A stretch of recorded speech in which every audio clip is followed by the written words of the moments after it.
inshingano yarazifite koko kuyobora ni kumwe, ariko ntago imiterere y'ahantu ntago ari imwe, umubare w'amakorali bari bafite aho ngaho ntabwo ari umwe, uko abadiyakoni bakoraga ntabwo ari kumwe, yahaye za biro kumenyera bwo birashoboka ko aribyo yamenyera, kuko nubwo yari umuyobozi ariko ntago bayoboraga hamwe, nta n'abantu bayobora kimwe.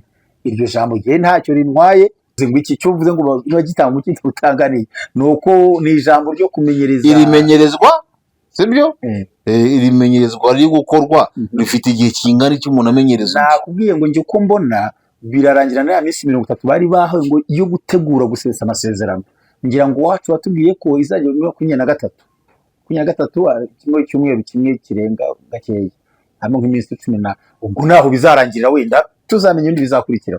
Ariko icyo tubona ni iki, ni iminsi y'imperuka, ni iminsi igoye, ni iminsi muri Shalom Studio Limited tubafatira amajwi, amashusho n'amafoto mu buryo bwa kinyamwuga. Ibirori byose naho byabereye hose mu ntara zose zigize u Rwanda turahagera. Mwaduhamagara kuri 0785 cyangwa mukatwandikira kuri WhatsApp ndetse na email. Murakoze. In Shalom Studio Limited, we make them sounds, pictures and photos in the form of profession. Everything and wherever it happened in all the provinces of Rwanda, we arrive. Contact us on WhatsApp or on our email.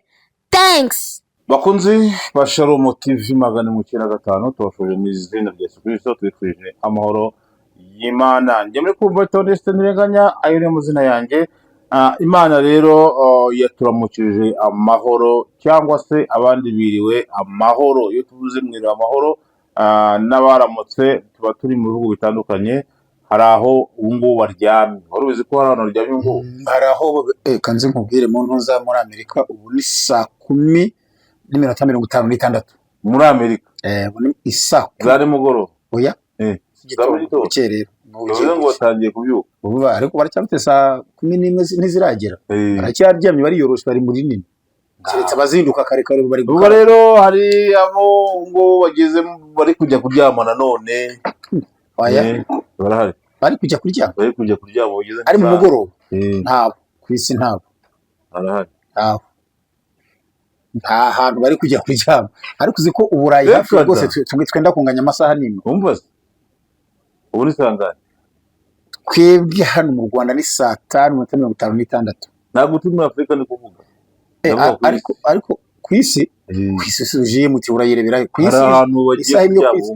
Ariko uzi ko hari ahantu ugeze 11:56 muri Australia, baba imbere yacu amasaha 6.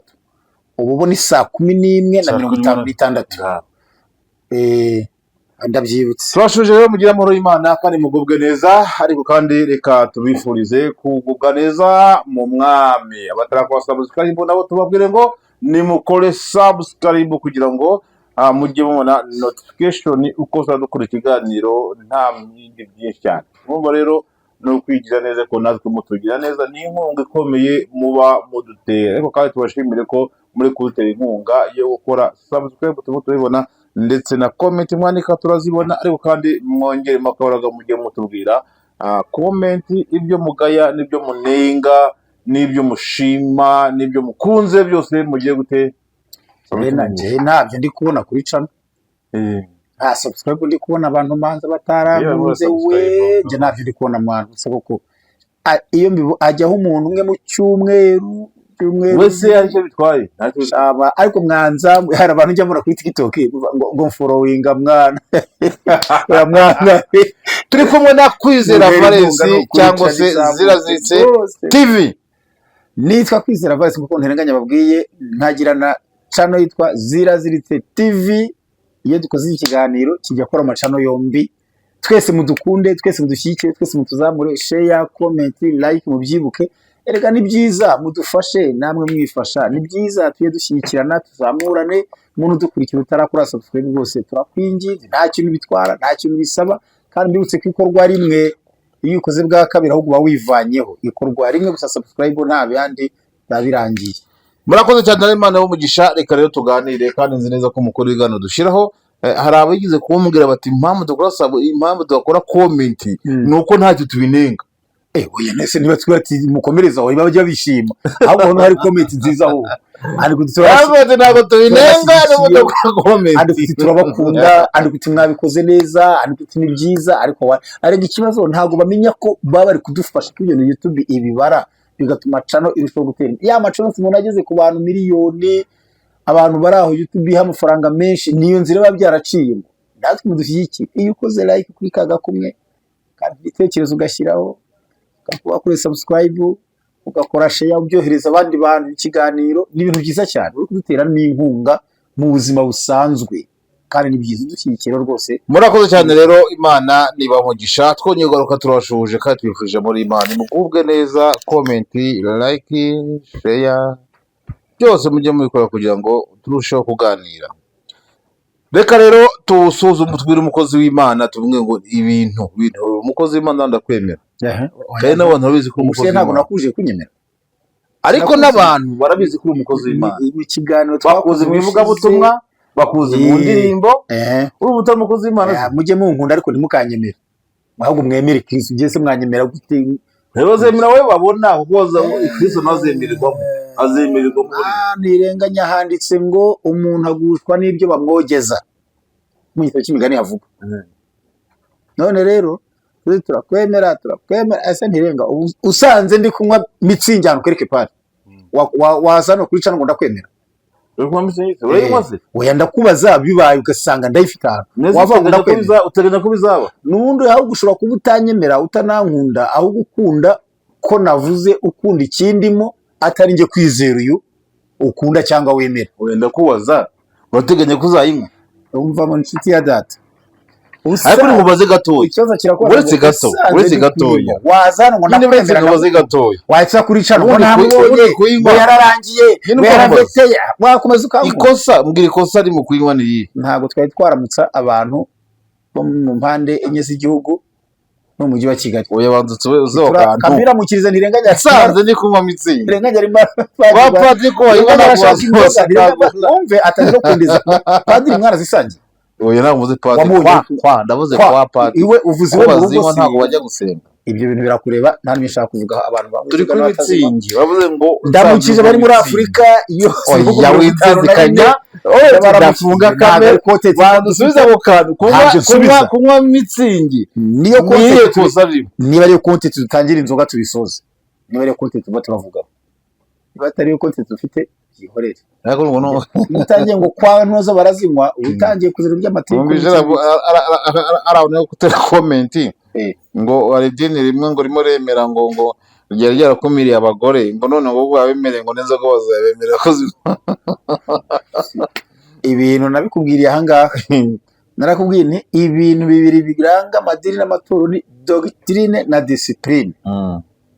Discipline irahinduka doctrine ni idahinduka nihinduka ntabwo byakunda ubwo iryo dini ntabwo ryari kiri kwerekera ku Mana ubwo uvuze ngo kwiba ntibikiri icyaha sambana si icyaha kwica si icyaha ariko genda ndabaza ikintu kimwe iyo bagiye gusaba ubuzima gatozi bavuga ibyo baza ibyo dini izubahiriza buriya mu buzima gatozi rya gusaba ubuzima gatozi ntabwo byo babikomanseho ntabwo ndabona amarete bajya no gusaba ubuzima gatozi njye nta toro ngira n'abana nagiye kubusabira ariko uko numva ntekereza ubwawe tugana no kuri kondisiyo zireba amatorero najya gutangira ikintu cya mbere cy'ingenzi muri leta bareba bavuze ko ari ukuntu mbese ni iki bazafasha leta mu bikorwa by'iterambere ry'umuturage bisanzwe iyo kondisiyo niho yibonyemo ibikorwa by'amashuri mu bikorwa remezo abantu ubwo rero ntabwo rero leta yo yakwinjira mu twose mu itorero ryacu ngo rizajya ryambara imyenda miremire ibindi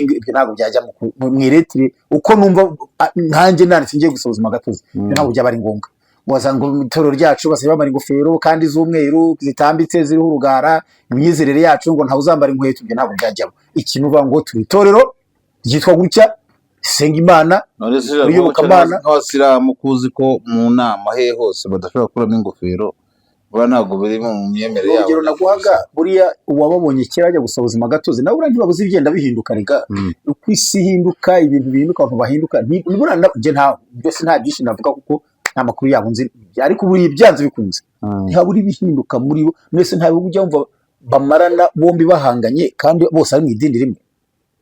Ubyumva mu bahanga uvuga ngo harimo ngo basuni n'abashita bakunda kutarebana neza kandi bose ari abasilamu. Ni byose bigenda bivumbuka rero ntaho bikikera, ni uko intambara hariho ziba zikamenyekana zigasakara, ariko nta hantu ziba zitari. Ariko ntirenganya Imana yatumye ntasuhuza mwese, ndabatahije mudukunda tubakunda. ariko no gusuhuza Afrika wamukije Uburayi, Amerika, Aziya, urashaka gusuhuza n'abashaka ku butaka butagatifu turagutahije, n'abandi muri byose batahiye. Ubwo mvuze ibi ngibi ntacyo urashaka gusuhuza ntabwo ari ngombwa. Uzi ukuntu handitse kandi ni Yesu wabivuze, nimuramutsa bene wanyu gusa muzashimirwa iki? Si ngombwa ngo bandamutse rero, buriya baramutse abandi. ntabwo bene wanyu, ariko wowe uvuga ngo niba mbasuhuza batansuhuza nta kibazo, ntabwo ngomba gusuhuza abansuhuza gusa, ahubwo ngomba gusuhuza ariko zo gusuhuzanya bitakigezweho. Gute uvuga guhana ibiganza? Ariko nahise hari uwo ngihaye cyangwa duhobereye cyangwa ibisa cyangwa twanduzanye covid, n'ubundi baramukije mwese kandi mbatahirije kuri Shalom TV. Murakoze cyane mu ntara enye zigize igihugu cy'u Rwanda ndetse n'umujyi wa Kigali, tubafite mu izina rya Kristo. Reka twihute tugere twambuke n'imipaka tugere muri Afurika, tubasuhuze, tugere i Burayi, tugere muri Aziya, tugere muri Amerika. Mwese tubifurije amahoro y'Imana, kandi iyo migabane yose harimo inshuti zacu zidukurikira kandi inshuti zacu zidusuhuza, tujya tubibona muri komenti. Imana ijye ibamugisha. Hari abaduhamagara, hari abaca kuri WhatsApp bakatwandikira, hari abandika muri komenti tukabibona, ariko kandi mwese muri inshuti zacu zakadasohoka. Uko musenga kose, amadini murimo yose, uko ariko kose, uko mwizera kose, ibyo nta rubanza dufitanye n'amadini n'amatorero. Nimukomere mwerekeza amaso, ari bavuga ngo ikira ngo bavuga ngo tuyerekeye kuri Nyagasani. Imitima yanyu nihugukira iby'ijuru. Mwese imitima yanyu nihugukira iby'ijuru. Uko musenga kose, ariko imitima yanyu nihugukira iby'ijuru. Werekeje kuri Nyagasani. Namwe muti tuyerekeje kuri Nyagasani. Ibyo numva bitaryoshye. Nyagasani umwe, umutima wawe nuhugukira iby'ijuru. Imwe kwemera kumwe, batisima imwe, komeza. Imana imwe ni nayo mubyeyi, Nyagasani Yezu ntabwo mazi nzika korofero wari yaratugaburiye, yaratugaburiye. Sawa, abagatulika mube hafi, nirenganya nabikira indirimbo muzamurege. Yaratugaburiye ukunda ibiryo niyo mpamvu yaratwigaruriye. Kubantu bazakana nimba ari kugabura, nimba ari kwigarurira, mudusobanurire. Imana ibahugisha. Yaratwigaruriye, uzovuga ngo yaratwigaruriye, aduhuriza mu bumwe bw'abana b'Imana. Yaratugaburiye, yaranatugaburiye. Ibyo nibyo ariko si byo baririmba. Yaratugaburiye nkaho ushaka kwirira nashonje, yaratugaburiye. Ariko bantu muzi ntirenganya none ukunda ngara. Ariko maze mubwire uzesengerayo mugaturika oya naze kujya mu minsi mikuru ukiri kumakaniza ukuri kuvuga ibyo yewe nagiye no kubonekerwa. Wabonye iki rero?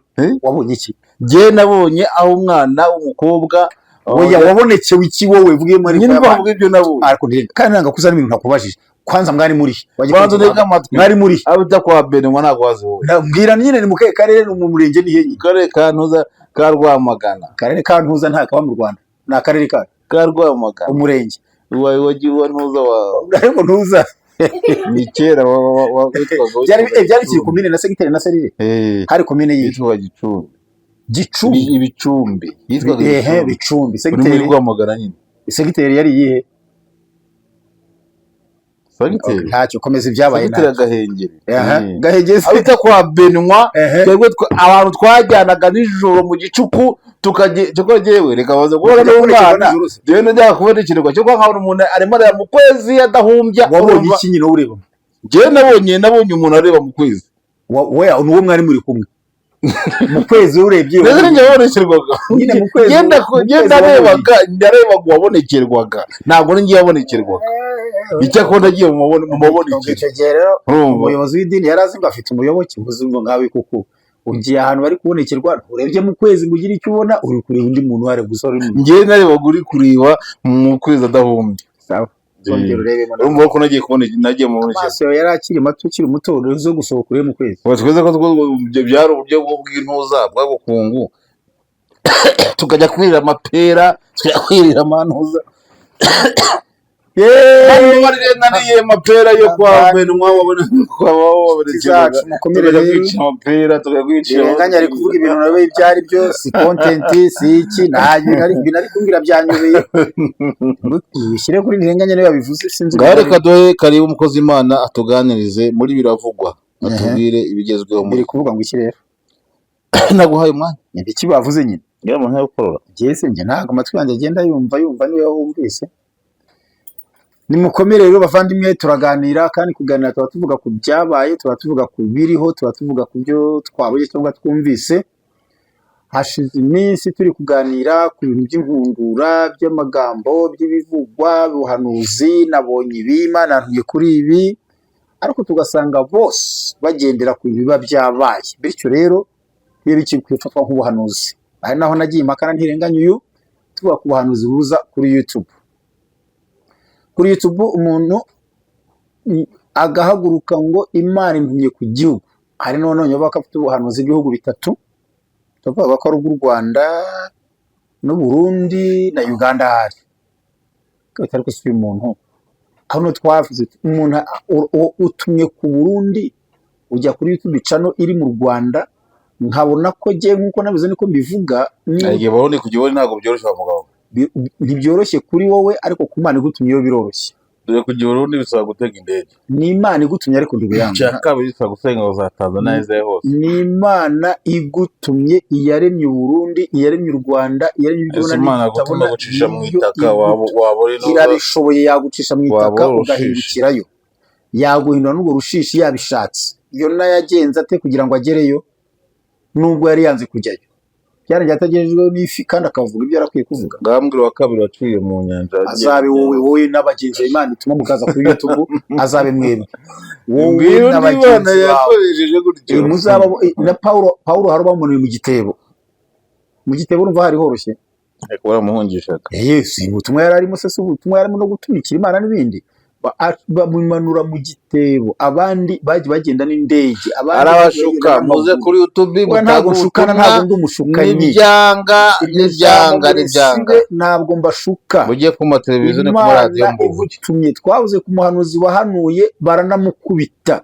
bamukubita urushyi kandi rushyushye arabyumva ariko arakomeza arahanura kuko ariko Imana yarivuze ntabwo ari byo Imana nikuntumaho uzaza unshake upererezaho ndi umbone ntuzaza mu tuba bwanjye kuri YouTube ubwumvishe nabo utarebaga namwe n'abahanuzi mukora bira mu rusengero nabyo sibyo Uzamwitegeza iguhereye mu butumwa mu rusengero bwanjye n'icyo mu iteraniro mbwira buhoro n'ubwanjye giye nyine si ubwaba ari yabuse Imana ikubwiye ngo igiye kunkorera ibintu ibyo ari byose nyegera ubimbwire cyangwa nidusoza amateraniro umbwirire hanze ariko biriya mukora ngumva wowe ngo haguruka Imana ngigukoreye ubukwe ahubwo ugiye kumuteza n'abantu aho cyane cyane ko nta nuhamya ko ari Imana bivuze koko n'abamuroga n'amugambanira mwongorere buhoro ngo Imana igukoreye ubukwe Imana hari indirimbo ngira ivuga ngo Imana ibikora uyibwira mu ibanga ikabyumva mu ibanga ariko wajya gukora ikabishyira ahagaragara uyibwira mu ibanga ikumva mu ibanga igakora mu ibanga ariko igahita ibishyira ku mugaragaro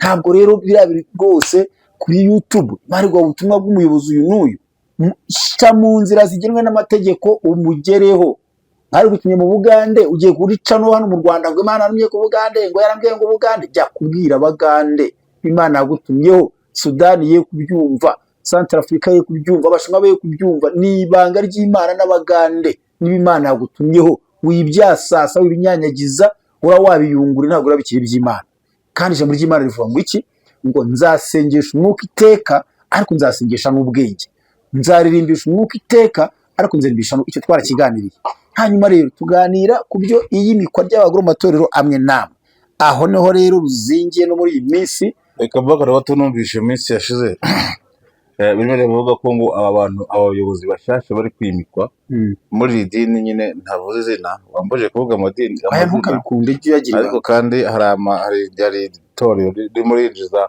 abakozi cyane muri ngo basuye itangazo ko ngo bagomba kujya bahembwa ngo n'abakristo bayoboye baravugaho iki kujya bahemba abakristo bayoboye bazajya bahembwa uvuze by'abayobozi ahubwo ntabwo uzondi nakubwiye hahandi wa undi yaje uwaje gusimbura akaba ari umwakira sinakubwiye bakohereje ngo uze kuyoboraho nyoboragura urwandiko ntihagira umuntu uguherekeza njyewe uje gusimbura abari nanjye ukwakira ejo rero noneho baje kumutanga ku buryo noneho ejo haje umuyobozi wo hejuru w'ururembo aza kumutagaragaza noneho ngo nyine ngo niko bimeze ariko yindi dimanche bari bamwakiriye bari kweza rwose ngo uyu ejo umuyobozi noneho yaraje anabivuga neza ariko umva bivuze imitagihe umuntu yarakiriwe muri iki gitorero nubwo umuyobozi yaje ariko ubundi umuyobozi cyakora yavuze ko muri bisi ari kugenda ahantu henshi nubwo yavuze ko agiye ahandi hatatu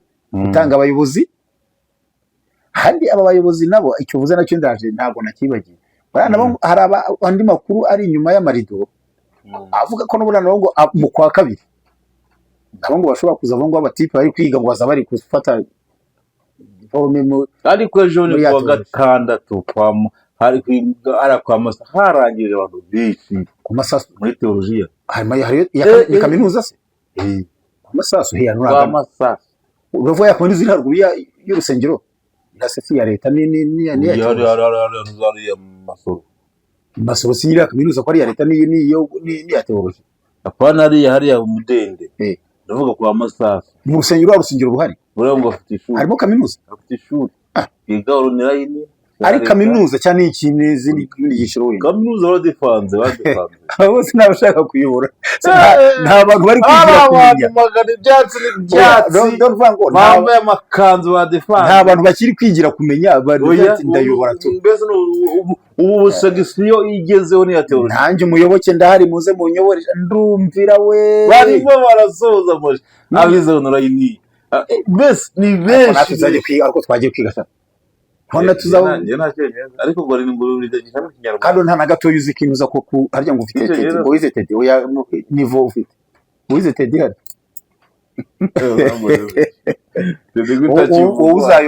uzayobora ministeri wenda nk'iy'abagabo y'abashesha kanguhe se numara gukura hanyuma waruvuze ngo abakristo muri urwo rusengero ntibazajya bahemba umuyobozi ngo bazajya bahemba bitari kuvuga ngo itorero ryose muri rusange rihemba abakozi aba nabo urusengero se akaba rwo rwicira ukagira ngo pastor yacu tuzaba tumuhemba ya naye byaba ari byiza byaba ari byo byiza ariko byazazana umwiryane muri bagenzi babo oya byazazana n'umwiryane ukomeye oya uzi ukuntu babigenza se bashaka gufata wenda amafaranga yinjiraga ku itorero urumva bagahita bagena ayo kumuhemba bande bayagena abakristo mu rusengero nyine niba bigena nibyo nikukubwira ubwo uw'inyarugenge bazampemba bakurikije ayo binjiza uwo ku mukuyu bakurikije ayo binjiza unaga wagaye bya byo kwa buje ku ibyo byabigarutse nyine byaba ari bibi cyane oya ntago ari ku gatoma ahubwo ku gatoma Tom ni watangiye ubwo kuregareza oya ku gatoma nabwo ntago bahembaga ahubwo ubu nibwo bahemba ngana ubu no mu Rwanda hose bahemba ngana ariko zuko kiragiye ngo abantu baguraga imyanya akavuga ati jewe natangaya ariko mume kwibura hana none se urumva hari ahantu bita irweza bahita rweza ati apana mu rugero rweza amenye hari ahantu pfubwirya bita irweza ariko ubona kuhita ni ahantu nta muntu uhaba utura bitanu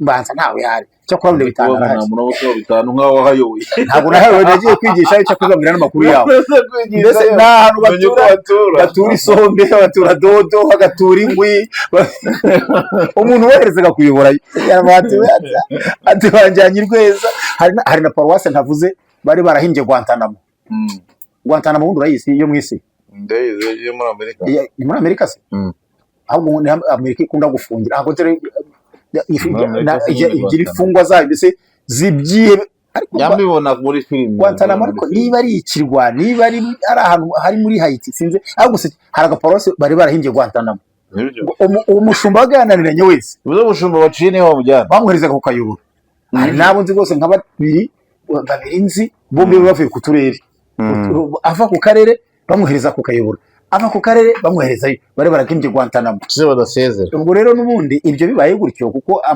insengero zitinjiza amafaranga kimwe, nibyo baba bagabuye byo kumva aha n'aha, uyobora aha ngaha akaba atashobora kugura n'ikositime, uyobora aha akaba yagura indege.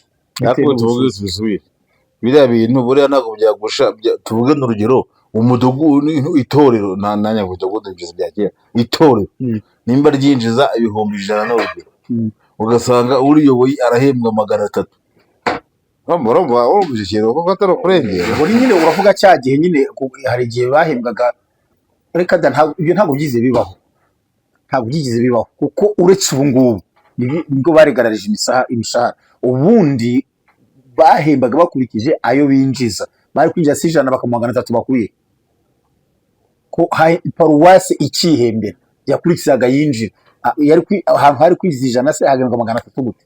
None we uduteza amatwi, nimba bavuze ngo umuyobozi azajya ahembwa n'abayobora atari we bamushyizeho, iki ntabwo cyabara ikibazo ugiye kubemeye ko bayobora ubwo burenganzira ntibutangwa. Babemera ko se uvuze ko hari ahantu bajyanye umuntu, uwo muntu itorero ryabigizemo uruhare kugira ngo haze, ariko ntabwo ryamwanze, ryarishimye. Reka umwana gutize nyine ubwo niba ritaramwanze rero niba rigira ngo muzajya munamuhemba rizamuhemba, ndetse rigira mu mabute kandi bagiye kubona ko babona ese niba ritaramwangaje kuki ritavuze ngo ntitumushaka, ko ryavuze iti murakoze mudo muyuzi murakoze. Ayo makuru uri kuvuga we ubwo uyafite aho yakwegemye niba ko, ariko tuvuga ngo biramutse bibaye itorero rigahabwa umuyobozi niba ritamushaka ryavuga ko ritamushaka, ariko nirimwakira rikamwishimira kuvuga ngo ariko rero mujye munamuhemba sava, nibabuha uburenganzira iryo to bakabuha uburenganzira ngo mwige umushahara we, mwige icyo kubwire ari uko bigenze.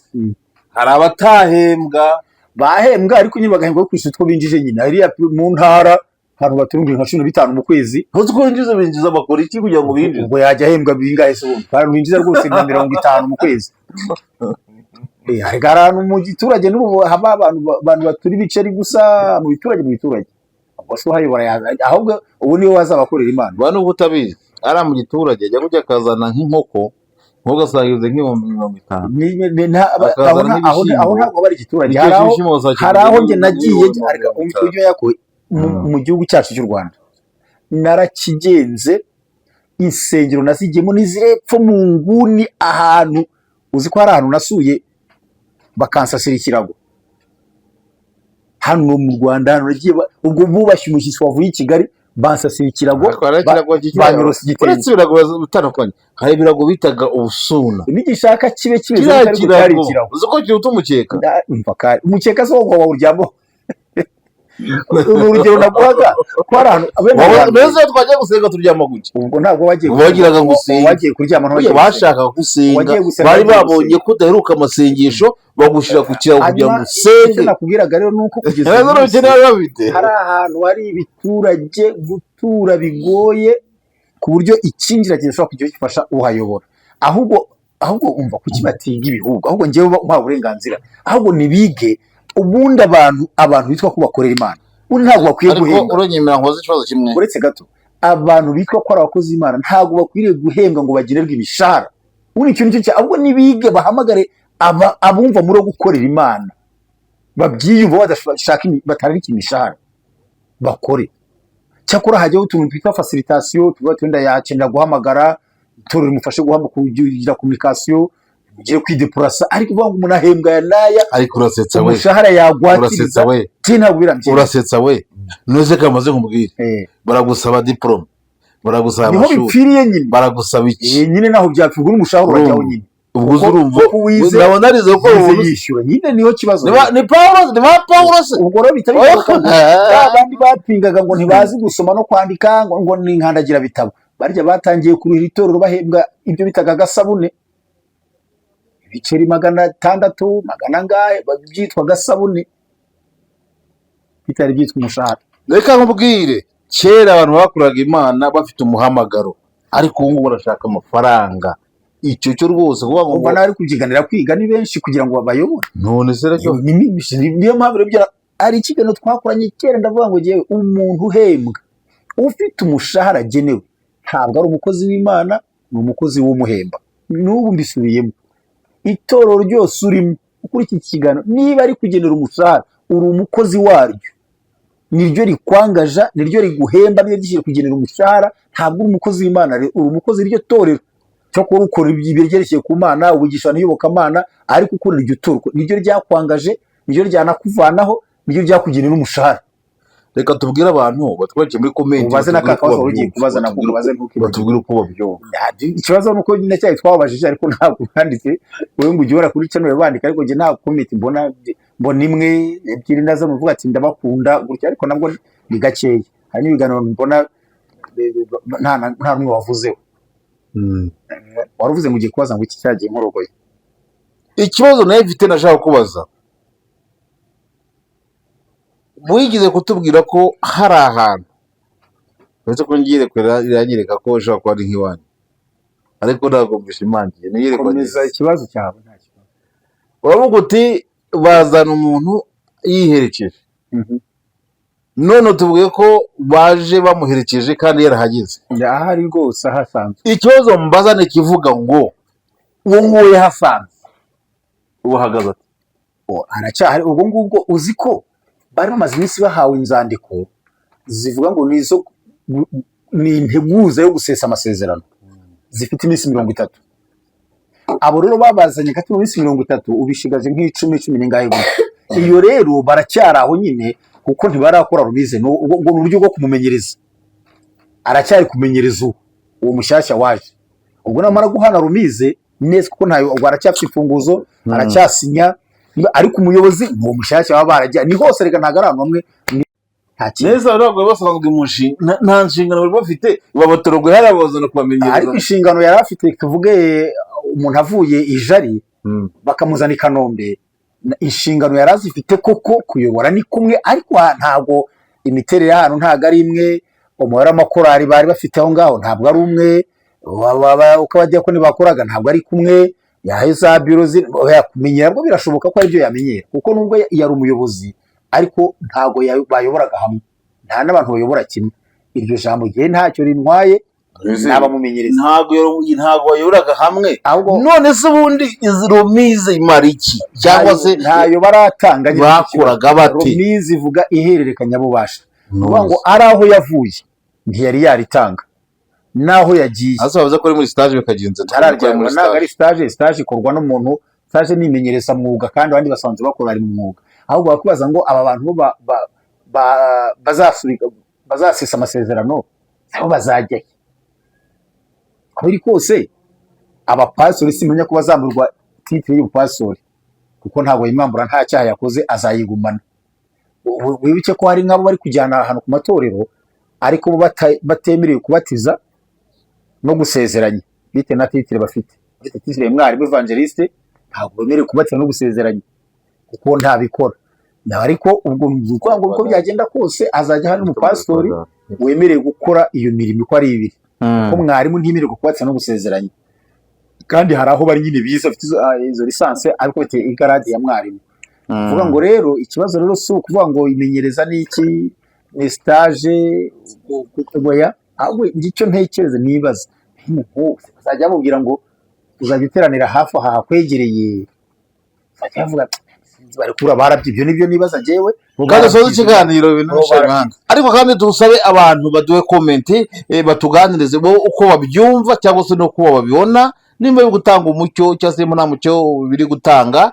Ini social media mugaragaza ukuri kwanyu, gutanga umucyo kuvuga iki? Ibyo uvuga biri gutanga umucyo cyangwa kutawutanga ni ibi?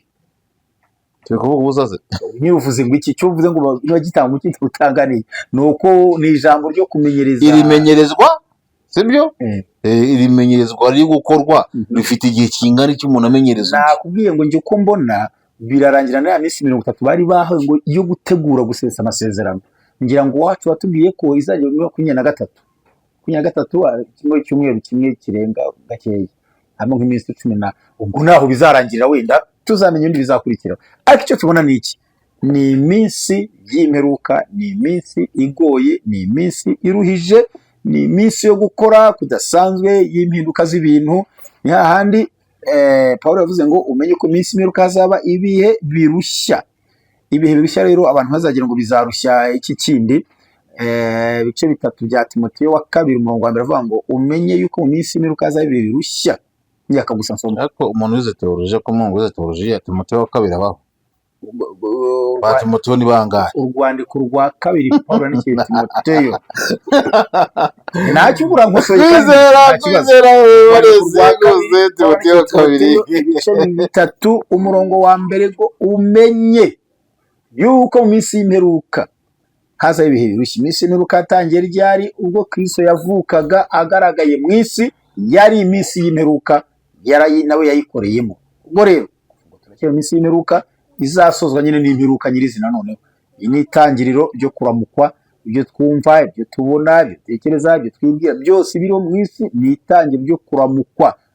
Tegereze gato rero, umubyeyi uri kuramukwa arabyara, ahubwo tube maso.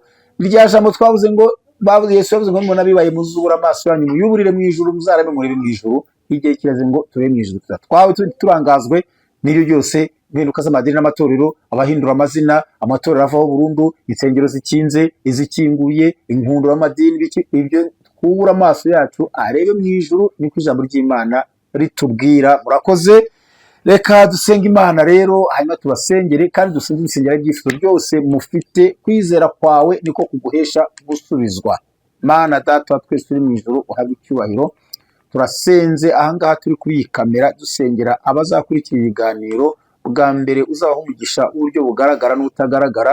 Handitse ko umugisha utanga ari ubukire n'icyubahiro n'ubugingo buhoraho. Byombi turabibasabiye kandi twize ko bitanze no kubafashe ubona batabara iminsi nk'iyigoye, abafite ibibazo byabuze gikemura, abadafite uwo babwira, abadafite bitayeho, abarize amarira ajya mu nda, abaryama bugacya bari maso, abahora bitangiriye itama, abo bacumira ingoni. Mana ndabasengeye, uri Imana itaburura ibyatabwe, uzingura ibyazinzwe, unetarariza byose, kandi umwami urasenya ukanubaka, uramena ukabumba, ukuzuza ugakoresha. Bagenderere abantu bangitse ku buryo butandukanye n'ikibangishije icyo ari cyo cyose. Uri Imana isubiza ku manywa igasubiza nijoro, nta gutinya imvura ngo uhite, nta gutinya intambara ngo irangire, n'amasasu avuguraza nta gutinya, ntabwo ubura itike. Uri Imana ikora igihe cyose. Ndabasenya ngo batabara, bashyire ibirenge by'abahumutse, ubatabara uzindutse, abashinyaguzi bataraza, abarebuzi bataraza, abanyamakuru batarabagira, ubatabare mu izina rya Yesu Kristo. Abamadeni ubishyurire, abadafite aho kuba uhabahe kuko uri Imana icyubaka, abo urushaka ubahe kuko ikirutanga, abo urubyaro urubahe. Ndabasenge Imana izi ndwara zananiye ngo zikize, indwara zikomeye, indwara zitagira imiti, izi ndwara ziza mu minsi y'imperuka utamenya izo arizo, uri Imana izikiza. Fasha abantu bari guhura n'ibiza, bari guhura n'ibyorezo bitandukanye, mu izina rya Yesu. Wubahisha bari gusuzugurwa, utabara gutabarwa mwami. Urakoze ko hari icyo ukoze, ukore kwiyubahisha murengezi, ukore n'ibiti byo ngusabye mu izina rya Yesu Kristo umwami wacu, amen. Imana iguha umugisha. Tubibutse ko telefone zacu, ushaka kuduhamagara, ushaka kuduha ibitekerezo, screen zanyu kuri telefone zanyu niho hari nimero za telefone. Ariko kandi mutubwire guhembwa koko zibashyashya n'abo bayoboye rimenyerezwa. Niba hari amakuru waturusha wakwandika muri komenti. Imana niguhe umugisha. Shalom nakagaruka. Murakoze cyane, Imana ibarinde. Amen.